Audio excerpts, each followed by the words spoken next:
ఇక్కడ ఒక మంచి విషయం పైన చర్చ వేదికను ఏర్పాటు చేసిన మన దిలీప్ అన్న గారికి మీ అందరికీ కూడా పేరు పేరున నమస్కరిస్తూ, చాలా విషయాలు పెద్దలందరూ కూడా ప్రొఫెసర్స్ అవగాహనటువంటి పెద్దలందరూ కూడా చాలా చక్కగా వివరించడం జరిగింది. ముఖ్యంగా ఏదైతే ఈ సమావేశాన్ని మీరు ఏర్పాటు చేసిరో ఆ ఫోర్త్ సిటీ ప్రాంతంలో నివసించేటువంటి ఒక వ్యక్తిగా మీ ముందు ఉండడం అదృష్టంగా భావిస్తాం.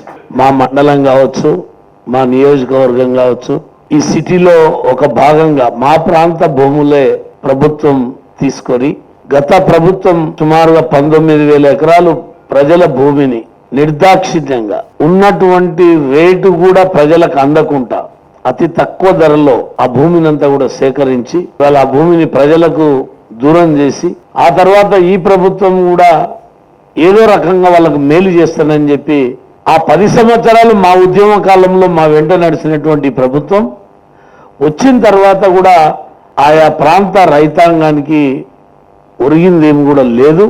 లేకుండా ప్రజలు ఒక సంతోషాన్ని ఇవాళ మా భూములు కోల్పోయినా అక్కడ ఎయిర్పోర్ట్ కూడా సుమారుగా 3,000 ఎకరాలు ప్రజల భూమి, ప్రభుత్వ భూమిని ఇచ్చినందుకే ఆ ప్రాంతం అంతా కూడా డెవలప్ కావడం జరిగింది.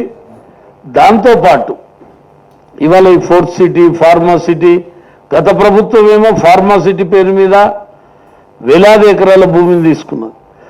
దాంట్లో కొంత ఫార్మా సిటీకి, ఎడ్యుకేషన్కు, ఇతరత్ర అనేక రంగాలకు కూడా ఇదే భూమిలో, ఇదే ప్రాంతంలో ఇప్పుడున్న ప్రభుత్వం రేవంత్ రెడ్డి గారు ముఖ్యమంత్రి అయిన తర్వాత నిజంగా కూడా మనం ఇంతకుముందు ఫస్ట్ పాత నగరం, పాత హైదరాబాద్ కేంద్రం, ఆ సిటీకి ఆనుకొని కొత్తగా ఎక్కడ జరిగిందంటే విజయవాడ రోడ్ డెవలప్ అయింది. రామోజీ ఫిలిం సిటీ కావచ్చు, ఆ ప్రాంతం అంతా కూడా రియల్ ఎస్టేట్ కావచ్చు, సిటీ మొత్తం కూడా ఆ ప్రాంతం డెవలప్ అయింది. ఆ తర్వాత రెండో ప్రాంతం అంతా కూడా ఏదైతే మన బాల్నగర్ ఇండస్ట్రియల్ ఏరియా, లేకపోతే కూకట్పల్లి, ఆ ప్రాంతం అంతా కూడా రెండో సిటీగా అభివృద్ధి చెందింది. దాని తర్వాత ఏదైతే మూడో సిటీ గచ్చిబౌలి కావచ్చు, ఈ ప్రాంతం అంతా కూడా ఫుల్ఫిల్ అయింది.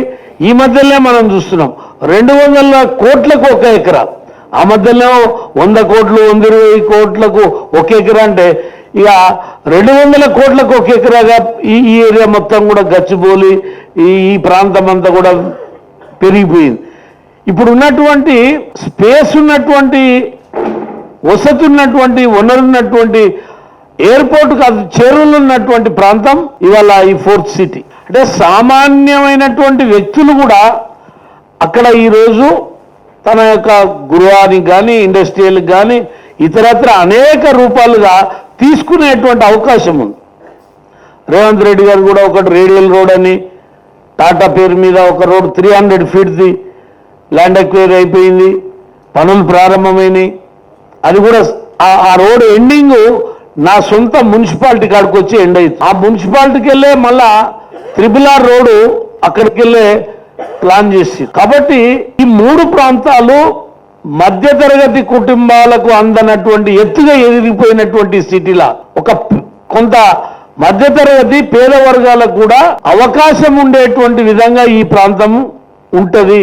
అందరికి కూడా అక్కడ ప్రజలు ఈ రకమైనటువంటి భావనతో ఉన్నారు. కానీ ఇంకా కూడా మళ్ళా దీని పేరు మీద ఇప్పటికే 19-20 వేల ఎకరాల భూములు పోయినాయి.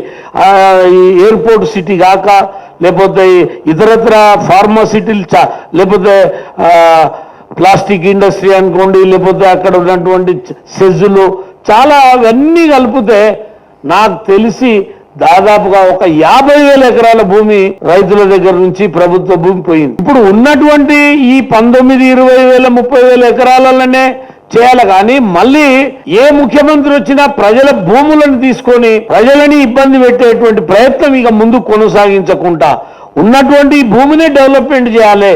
దీంట్లోనే అక్కడ అన్ని విధాలుగా డెవలప్మెంట్ చేస్తే బాగుంటుంది. ఎందుకంటే ఇక్కడ సిటీలు ఏర్పడ్డప్పుడు గచ్చిబౌలి కానీ, ఇతరత్ర బంజారాహిల్స్, జూబ్లీస్ ప్రాంతంలో డబ్బున్నటువంటి వాళ్ళందరూ కూడా భూములు ఖరీదు చేసుకొని దాన్ని డెవలప్ చేశారు. కానీ ఇంకా ఈ ఏరియాలో ప్రజల చేతుల్లో, రైతుల చేతుల్లోనే, ప్రభుత్వం చేతుల్లోనే ఆ భూములు ఉండేవి. అంటే ఇంకా రియల్ ఎస్టేట్ మాఫియా ఏదైతే సిటీలో ఉందో ఆ మాఫియా, ఎందుకంటే వాళ్ళు కొనిపెట్టినటువంటి ల్యాండ్స్ అన్ని ఇక్కడ ఉన్నాయి, వాళ్ళు ఇక్కడనే 200 కోట్లు 100 కోట్లు దీన్ని డెవలప్ చేసుకోవాలనే ఆలోచనలు ఉన్నారు. కానీ ఆ ప్రాంతంలో డెవలప్ అయితే అన్ని విధాలుగా అభివృద్ధి చెందుతుంది. మా అభిప్రాయము, భారతీయ జనతా పార్టీ డెవలప్మెంట్ కి ఎక్కడ కూడా మేము వ్యతిరేకం కాదు. ఖచ్చితంగా నలుదిక్కుల ఈ భాగ్యనగరం చుట్టూ నలుదిక్కుల హైదరాబాద్ పెరగాలి.